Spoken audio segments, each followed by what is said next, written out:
मैं देवों के देव महादेव के चरणों पर प्रणाम करती हूँ। मैं गौरी पार्वती मैया भवानी के चरणों पर प्रणाम करती हूँ। मैं कार्तिक गणेश दोनों भैया के चरणों पर प्रणाम करती हूँ।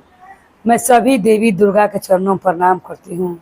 जितने गुरु भाई बहन लोग हैं उनको मैं प्रणाम करती हूँ और महादेव से ही दया मांगती हूँ कि हे महादेव आप सब पर दया कीजिए, आप पल पल दया कीजिए। हे महादेव, गुरु भाई बहन लोग, आज आप लोग मैं एक मालिन और माता रानी की कथा सुनाने वाली हूँ। एक गांव में एक मालिन रहती थी और उसी गांव में एक मुखिया रहता था। माँ का मंदिर था। मुखिया बहुत ही कंजूस था। वो मालिन की दुकान से रोज फूल माला नारियल मंगाता, उधारे मंगाता और मालिन से रोज कहता कि मैं तुम्हें कल पैसा दे दूंगा, और फूल लेकर और नारियल लेकर अपनी पत्नी को देता। उसकी पत्नी भी कभी पति से अपना ये ना कहती मुखिया से कि अब क्यों उधारे मंगाते हैं। कहा जाता है गुरु भाई बहन लोग कि पूजा के सामान अगर किसी से ले रहे हैं 5 रुपया तो उसका दे देना चाहिए, क्योंकि जिसका कहता है कि जिसका चून उसी का पुण्य हो जाता है।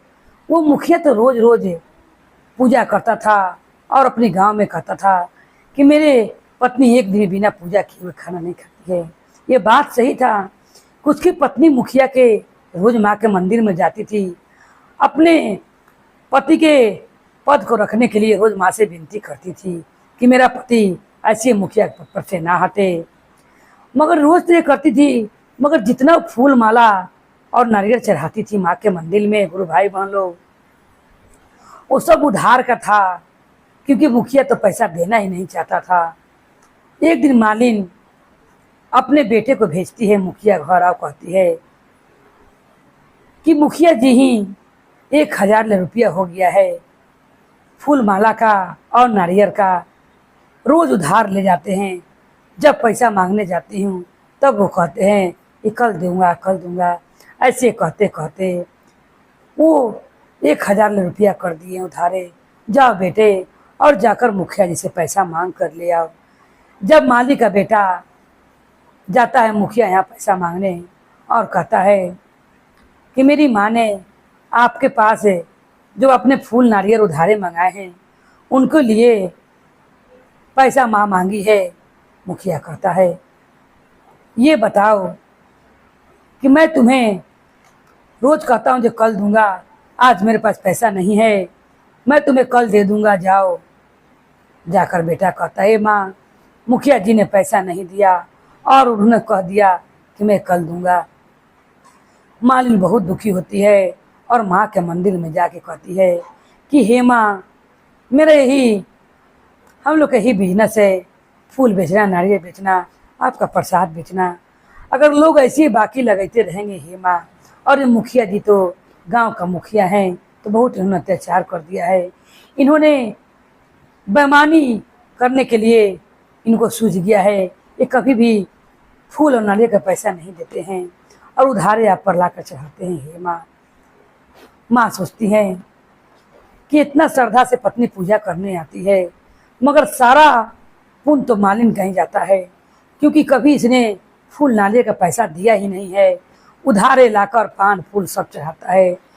ये नहीं कि गरीब था, मुखिया के पास तो ढेर सारा पैसा था, मगर मन में खोट था।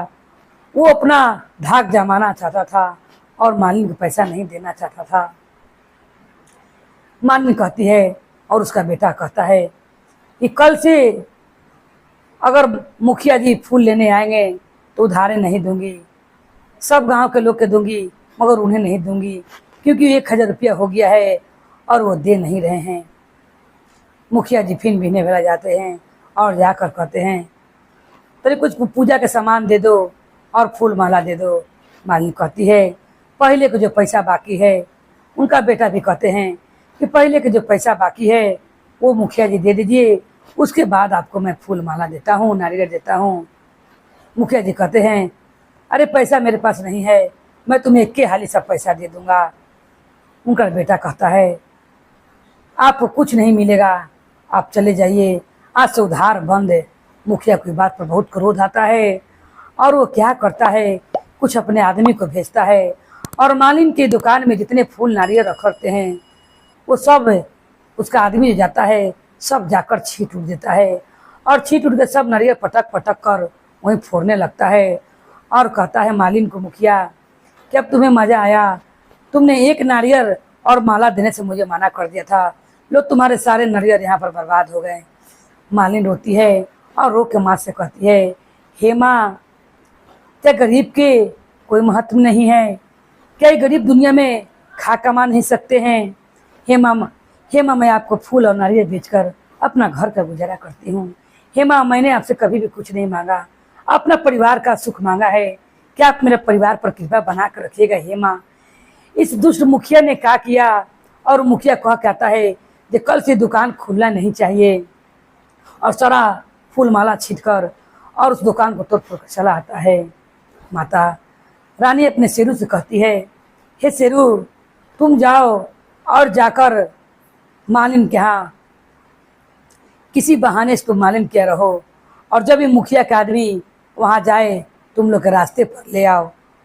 शेरू एक अच्छे व्यक्ति के रूप में वो स्वयं को प्रकट करता है और वहाँ से आता है, आकर कहता है मालिन के लगे कि हे मालिन, तुम आज से दुकान पर मत रहो, मैं दुकान तुम्हारा चलाऊंगा और मुखिया से कहूँगा जो दुकान मालिन ने भाड़ा पर ले रखा था।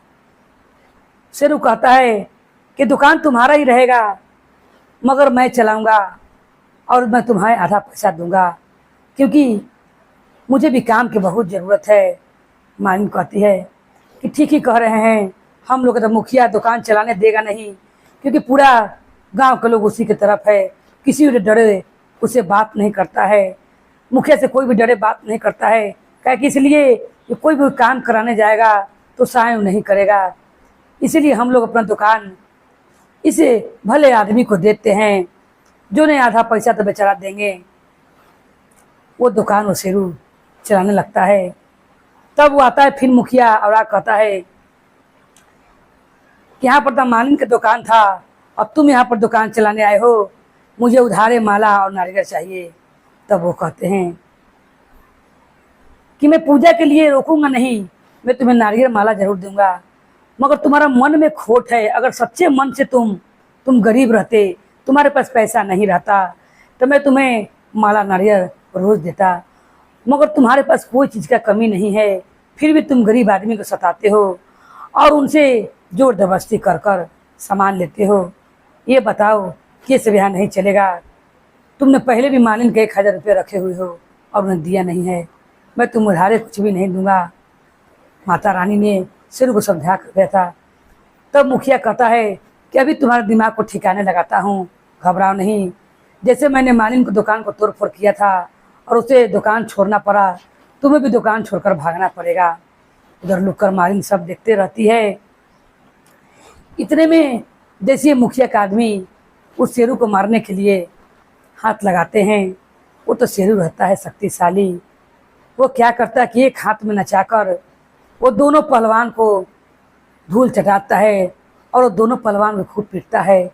तब मुखिया सोचता है कि इतना पतला दुबला आदमी, इसके पास इतनी शक्ति कहाँ से आया कि मेरे आदमी को मार रहा है। 4-5 आदमी और मुखिया बुलाता है, उसको भी शेरू खूब मारता है और मुखिया जी को भी डंडा लेकर लखेटता है और कहता है कि आज के बाद अगर इस मालिन को परेशान करने आ गए और किसी भी दुकान पर तुमने अपना धाक जमाया और उधारे ले लेकर तुमने पैसा नहीं दिया तो ठीक नहीं होगा। वो कहता है मुखिया कि भाई तुम कौन हो, मुझे विश्वास नहीं हो रहा है कि मेरे अट्ठे कट्ठे 5-5 6-6 आदमी सब हार गए तुमसे और तुम जीत गए हो, मुझे बताओ तुम कौन हो। उसी समय मैया शेरा वाली उसी व्यक्ति पर सिर पर सवार हो जाती हैं और वहाँ पर विराजमान हो जाती हैं। ये देखकर जितने लोग तमाशा देखते रहते हैं मारपीट के, सब लोग ठुनिया कर माता को प्रणाम करते हैं और मैया के जयकारा लगाने लगते हैं।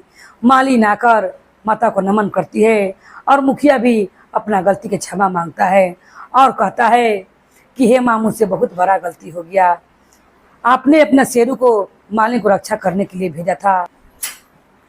मालिन कहती है कि आपने शेरू को भेजा था क्योंकि शेरू जो व्यक्ति था वो तो स्वयं शेर बन जाता है। सब लोग देख कर अचरज करने लगते हैं। माँ शेरा वाली कहती है कि मेरे भक्त पर इतने अत्याचार हो रहा था, मैं कैसे नहीं भेजती, और तुम्हारा दुख का हल मैं कैसे नहीं करती। तुमने जिस दिन मंदिर में जाकर मुझसे अर्जी लगाया था और मुझसे विनती किया था, मैंने उसी दिन शेरू को तुम्हारे पास भेज दिया था। मालिन और मुखिया क्षमा मांगता है और जितने पैसा बाकी लगे रहता है तुरंत अपने आदमी से मंगाकर उस मालिन को देता है और कहता है कि आज से मैं किसी पर अत्याचार नहीं करूँगा, अपना किसी पर धाक नहीं जमाऊंगा कि मैं इस गांव का मुखिया हूँ। माता रानी ने उस मुखिया के घमंड को तोड़ दिया और मुखिया अपने गलती को मान लिया। और उस दिन से मुखिया कभी भी किसी को परेशान नहीं करता और मालिन खुशीपूर्वक फिर फूल माला नारियल बेचने लगती है। और रोज़ मालिन एक नारियल और माला अपने से भी ले जाकर माता रानी के मंदिर में चढ़ाने लगती है। बोलो मैया रानी भवानी की जय, भैरव भैया की जय, हर हर महादेव की जय।